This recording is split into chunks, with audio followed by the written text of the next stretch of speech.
the key in the report that we published is that, this is a growing community, one that is becoming more sophisticated in their participation in the political process.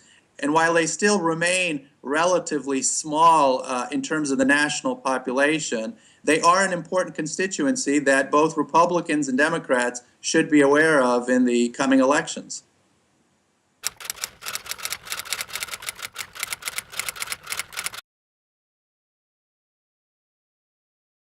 Well, Muslims have always been a small portion of the overall national population. Most surveys suggest that somewhere between 0.6%, maybe up to 1% of the population. And so obviously those that are registered to vote is still quite small relative to the national population. But Muslims are concentrated in key swing states like Ohio and Pennsylvania, Michigan, and Florida, and even there within very important counties. And so consequently, the location of where Muslims are then actually is likely to have a important impact. Of course, we know in Florida in the 2000 election, it was such a narrow margin of around 500 or 600 voters that made the difference in Florida.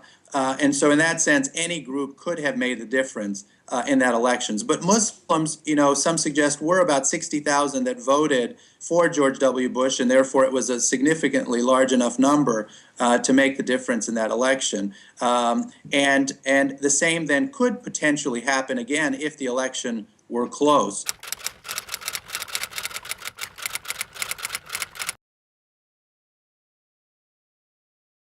Yeah, I mean, we did see a dramatic shift. I think that was one of the key findings over the last decade, that there really has been a dramatic shift away from the Republican Party from the 2000 to the 2004 election. And then, of course, that shift continued in the 2008 election. And it'll be interesting to see what happens in this particular election. In the New York Times article that I wrote, I highlighted that clearly Republican candidates have not reached out and in many ways antagonized the American Muslim community, and so they're not likely to get the support of the American Muslim community in the 2012 presidential election.